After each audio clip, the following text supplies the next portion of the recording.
The stone floor vibrates beneath your feet. The machines don't stop. They never stop. You are inside a textile factory in Manchester. The year is 1871. The walls are dark red brick, stained with soot and damp, so close together that in some places 2 men can barely pass at the same time. The ceiling is held up by cast iron beams, and along them run steel shafts turning without pause, transmitting force through leather belts to every machine on the floor. All of it, the shafts, the belts, the iron pulleys, is fully exposed just above everyone's heads, spinning a few feet from the low ceiling, with no protection of any kind. The air smells of coal, not the soft smell of a fireplace. It is thick, greasy, the kind that sticks in the throat and doesn't leave even when you're outside. The smoke from the steam boilers in the basement rises through the gaps in the stone floor and mixes with the cotton dust that drifts through the entire room like a thin white haze. You can see it against the little light that comes through the windows, small, iron-barred, set too high to offer any view but the grey Manchester sky. Gas lamps fixed to the brick walls cast a weak yellow light over everything. It is not darkness, but it is far from brightness. It is enough light to work by. Nothing more. The power looms fill the space in rows. They are enormous machines of cast iron, painted black, with exposed gears and shuttles that fly from side to side with a speed and a violence that startles you the first time you see it. The noise they make is not merely loud, it is physical. You feel it in your ribs, you feel it in your teeth. Each strike of the shuttle is an impact that repeats hundreds of times per hour, and the combined sound of dozens of these machines running at once creates a noise that leaves no room for any other sound to exist. Nobody speaks, not because they don't want to, but because there would be no point. Around the machines, people work. Men in flat-wool caps and dark suspenders over coarse cotton shirts, sleeves rolled to the elbow. Women in dark aprons over long, heavy skirts, hair completely pinned and covered so it cannot be caught by the belts overhead. And children, some no older than 9 or 10, moving between the bases of the machines with a practiced agility, collecting loose threads from the stone floor, rejoining broken ends, pushing their arms into spaces where an adult simply could not fit. Nobody looks at the children as though this were extraordinary, because it isn't. They have been here for years, some since the age of 6. Along the edges of the room walk the overlookers, the supervisors, men in worn dark coats and dented top hats. With pocket watches, they consult with unnecessary frequency. They do not work with their hands.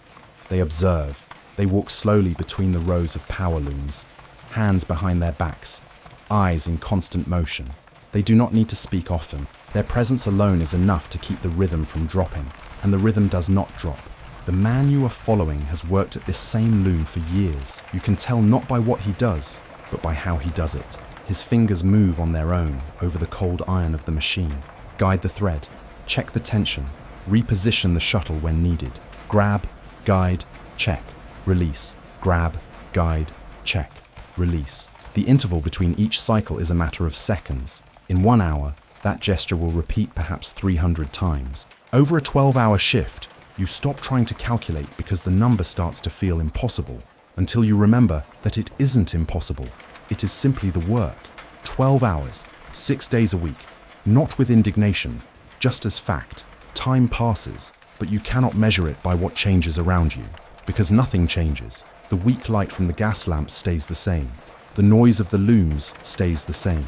The cotton dust continues drifting in the same thin haze against the same soot-darkened brick. The only thing the light through the small iron-barred windows can suggest is that the sun has moved outside, but in here, that changes nothing. The only thing that varies, almost invisibly, is the body of the man you are watching. The shoulders drop a little further. The neck tilts a fraction more forward. The eyes fix on a point with no expression, not the look of someone distracted, but the look of someone who has learned to be present just enough to keep the hands moving over the cold iron of the machine. At some point, there is an interval, brief, a few minutes in which he's allowed to stop. He leans against one of the cast iron beams that hold up the low ceiling and pulls from his apron pocket a piece of dark bread wrapped in cloth. He eats standing, slowly, without lifting his eyes from the stone floor. There is nowhere to sit. There is nothing that resembles a canteen. There is only the space left between the rows of power loom and the people who have learned to use it in the few minutes they are allowed. Within minutes, Everything resumes. The hands return to the same position on the machine's iron frame. The overlooker passes along the row without a word. Pocket watch consulted once more and moves on, which means everything is within what is expected, and it is. What begins to weigh is not the effort of each individual gesture. It is the certainty that it will continue. There is no sign that the day is ending. The looms do not slow down. The gas lamps do not change. The sound of the shuttles striking back and forth holds the same rhythm as the first hour. When the shift ends, the machines stop. The silence arrives in a strange way, almost disorienting. The ears take a few seconds to accept that the noise has truly stopped. The people begin to move toward the exit with a slowness that is not laziness. It is the body releasing gradually, the tension built over 12 hours bent over cast iron. Outside, the air of Manchester in 1871 is not exactly fresh. The chimneys of the neighbouring factory, all red brick like this one, still pour black smoke against a sky that never seems entirely blue in this city.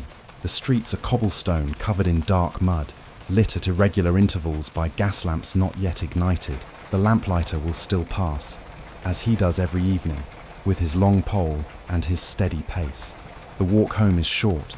The working-class neighbourhood sits pressed against the factory, built quickly in rows of identical red brick houses with small windows and doors that open directly onto the stone pavement. Inside, a sitting room and a bedroom. The coal stove in the corner is still warm.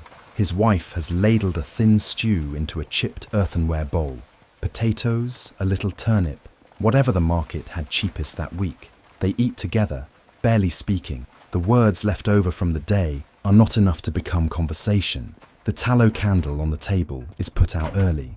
Staying up later is a luxury that doesn't fit in the energy budget of a body that will wake before dawn, when the cobblestone streets are still dark and the gas lamps outside are still burning.